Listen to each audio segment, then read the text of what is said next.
అనిపించింది నా Kingdom cinema? అన్న మా విజయ్ అన్నకి సినిమా కంబ్యాక్ అన్న. కే ర్యాంప్ కాదన్నా, కొత్త ర్యాంప్ అన్న. ఒక్కటి చెప్తున్నా, ఏమైనా సింపి వాడేసిండనా. ఆయన ఎంత కష్టపడ్డాడంటే నిన్న ఫ్లాప్లు అవి ఇవి ఓవర్ యాక్షన్ యాటిట్యూడ్ అన్నారు, కానీ ఈ సినిమాలో యాటిట్యూడ్లు అవన్నీ లేవనా. ఏమైనా ఉన్నదన్న మూవీ పక్కాన 1000 కోట్లు బరాబర్ కొడుతుందన్న. ఎందుకు చెప్తున్నా అంటే ఆయన పర్ఫార్మెన్స్ అట్లా ఇచ్చిండన్న. ఇంతకుముందు నేను ఎప్పుడు చూడలే. అర్జున్ రెడ్డి సినిమా అవి ఇవి ఉన్నాయి కదా, ఆ దాంట్లో కన్నా 100% మార్కులు ఇస్తే నేను బరాబర్ చెప్తున్నా. ఏమైనా చేసిన అరే హీరో మధ్య కెమిస్ట్రీ మాత్రం సూపర్ ఉండదన్న. బ్రదర్స్ అన్న అబ్బా ఏడిపించిండు. సత్యదేవ్ అన్న యాక్టింగ్ అన్న ఇరుగా తీసి ఆయన ఏమైనా యాక్టింగ్ అన్న అసలు బాబా పూర సూపర్ అన్న. ఇరుగా తీసి అవతల వాడేసిండు.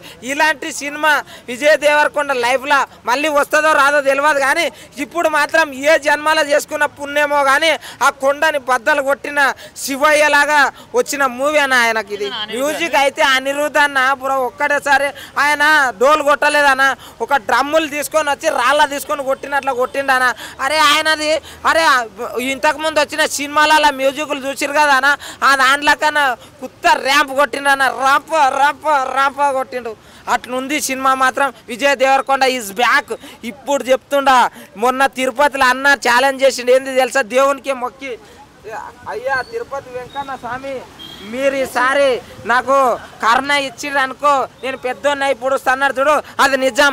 దేవుని పక్కల పోయి నిలబడి కోరిక కోరిన వారు విజయవంతుడు అవుతాడని నిరూపించిన గొప్ప యాక్టర్ ఎవరంటే కేవలం విజయ్ దేవరకొండ. తగ్గేదే లేదు.